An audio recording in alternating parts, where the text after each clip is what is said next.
గురుగారు మన ప్రేక్షకులలో ఒకరు ఈ ప్రశ్న అడిగారు. కొంచెం విచిత్రంగానే ఉండొచ్చు, కానీ వాళ్ళు అడిగారు. అది నేను మిమ్మల్ని అడుగుతున్నా. ఏంటంటే ఒక అమ్మాయి అబ్బాయి ప్రేమించుకున్నారు, కొన్ని గొడవల కారణంగా విడిపోయారు. కానీ వాళ్ళకి ఏంటంటే ఆ అబ్బాయికి తనతోనే జీవితాంతం పంచుకోవాలి, జీవితాంతం తనతోనే ఉండాలి అని ఉంది.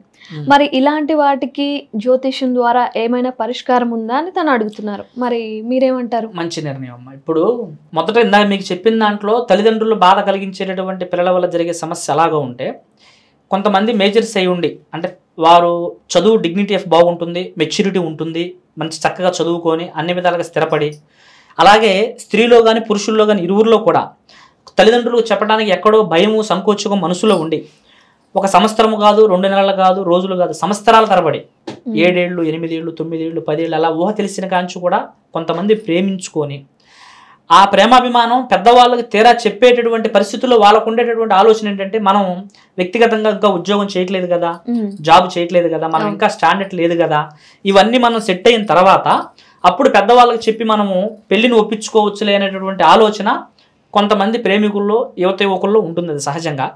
మరికొందరిలో ఏంటంటే జరిగేటటువంటి సమస్యని ఆపదని ముందుగానే గ్రహించకుండా వాళ్ళ మనసు కనిపించింది చేసి ఇటు వీరు సఫర్ అవటం, అటు తల్లిదండ్రులు సఫర్ అవటం, ఇలా జరుగుతుంది కొన్ని. ఇప్పుడు మీరు అడిగినటువంటి ప్రశ్నలో మేము ప్రేమించినటువంటి చాలా కాలంగా అభిమానంగా ఉన్నటువంటి స్త్రీని ఈరోజు మేము కొంచెం విడిచిపెట్టి దూరంగా ఉండాల్సి వచ్చింది, తిరిగి మాకు కలిసేటటువంటి పరిస్థితికి ఏ విధమైనటువంటి సమాధానం దొరుకుతుందనే విషయం మీరు చెప్పారు. కానీ ఎప్పుడైతే ఇరువురు ప్రేమికుల మధ్య విడిపోయేటటువంటి పరిస్థితి ముందు ఎందుకు ఏర్పడుతుంది అనేది ముందు మీరు తెలుసుకోండి. ఫస్ట్ ఆఫ్ ఆల్, నేను నా ప్రవర్తన స్థితిగతి నా వ్యక్తిగతం సరి లేకపోవటం వలన పదే పదే నేను వాళ్ళని హింసించడం వల్ల, ఇబ్బంది పెడటం వలన 6 నా నుంచి దూరం అయ్యారు. అంటే ఇక్కడ మీరు అడిగిన ప్రశ్నలోనే సమాధానం కూడా అందులోనే ఉంచి ఉంటుంది. కానీ అదేమిటంటే ఒక్కోసారి మనకు అజ్ఞానంలో ఆ సమాధానం మనం తెలుసుకోలేం. పక్కకి వెళ్ళిన తర్వాత ఆమె గురించి నేను ఇదంతా ఆలోచిస్తున్నాను, ఆమె నా గురించి ఆలోచించలేదని మనం అనుకుంటాం. కానీ అసలు ఆమె ప్లేస్లో ఉంటే మనం ఏం ఆలోచిస్తున్నాం అన్న సంగతి ఎవరు ఆలోచించలేం. ఎప్పుడైతే అవతలకి వెళ్ళి అవతల వారి పొజిషన్లో ఉండి మనం ఆలోచిస్తామో ఆటోమేటిక్గా మనం టెన్షన్ పడేటటువంటి విధానం తగ్గుతుంది, ఆ సమస్య నుంచి కొంత మనకు దారి దొరుకుతుంది. ఇక రెండోది ఏమిటంటే, ఎప్పుడైతే ఇరువురు ఇష్టపడినటువంటి వారి మధ్య దూరం కలిగేటటువంటి పరిస్థితులు, తల్లిదండ్రులు కుటుంబ పరిస్థితులు బాగోలేకపోవటం వల్ల డ్రాప్ అయ్యి వేరే వాళ్ళకి వివాహం ఇచ్చి చేయవచ్చు, లేదంటే మీ ఇరువురు మధ్యన వేరే వాళ్ళు కొంతమంది కావాలని చెప్పి కొన్ని గొడవలు పెట్టి లేనిపోయిన చెప్పుడు మాటలు చెప్పి కూడా వారికి ఫేవర్గా ఉండడానికి మీ నుంచి దూరం చేసేటటువంటి ప్రయత్నాలు కూడా జరుగుతాయి. లేదంటే మీ ఇరువురు మధ్య ఉన్నటువంటి ఒకప్పటికి ఇప్పటికి నడుస్తున్నటువంటి పరిస్థితులు కాలంతో పాటు కూడా మీ ఇద్దరి మధ్య ఉన్నటువంటి స్నేహము, తర్వాత సన్నిహితము, ఒకరి మధ్య ఒకరికి ఉన్నటువంటి భావాలు మిస్అండర్స్టాండింగ్ సరిగా లేకపోవడం వల్ల, ప్రవర్తనలు సరిగా లేకపోవడం వలన, లేకపోతే మీరు ఏరే వాళ్ళ యొక్క రాంగ్ స్టెప్లో వెళ్ళటం వలన కూడా అలా విడిపోయే పరిస్థితులు జరుగుతాయి. కానీ అలా ఏదైనా ఒక పరిస్థితుల ప్రభావంలో విడిపోయినా, కానీ అన్నిటికంటే చాలా బాధాకరమైనది, అది మర్చిపోలేనటువంటి బాధ ఏమిటంటే ప్రేమ.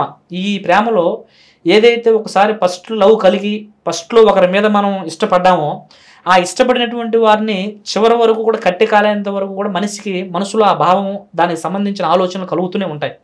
కానీ అలాంటి భావాన్ని కొంతమంది ఏ పరిస్థితులైనా పొందలేదు అనుకుంటే అది ఏ పరిస్థితులను తెలుసుకోవాలి. కానీ అటువంటి పరిస్థితులు ఏదైనా తగు సమస్య నుంచి బయటపడటానికి చేసే ప్రయత్నాలు ఏమిటంటే, ప్రతిదానికి స్వారీలు చెప్పడం, ప్రతిదానికి లోపడటం, ప్రతిదానికి మనం కాళ్ళ బేరానికి వెళ్ళటం, ప్రతిదానికి బతిలాడేటటువంటి ప్రయత్నాలు పెట్టుకుంటే కూడా ప్రేమలో ఎక్కువగా నిలబడవు.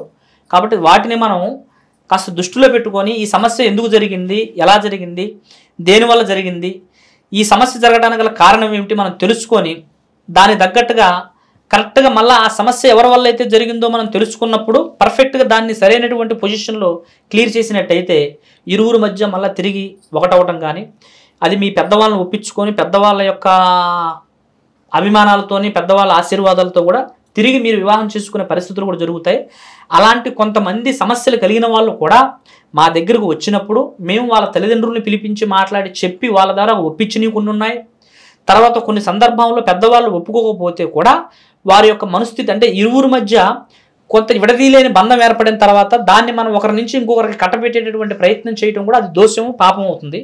కాబట్టి అలాంటి వాటిని కూడా పెద్దవాళ్ళు కూడా ఒప్పించి తీసుకొచ్చి కూర్చోబెట్టి మాట్లాడి చేసి మరికొన్ని అయితే, కొన్ని పెద్దవాళ్ళంతా కూడా పెద్దవాళ్ళు ఒప్పుకొని పెళ్లి చేసుకున్న తర్వాత కూడా వాళ్ళని సంతోషంగా ఆశీర్వదించి కూడా తిరిగి ఇప్పుడు ప్రశాంతంగా జీవిస్తున్నటువంటి ప్రయత్నాలు కూడా కొన్ని చేస్తున్నాం.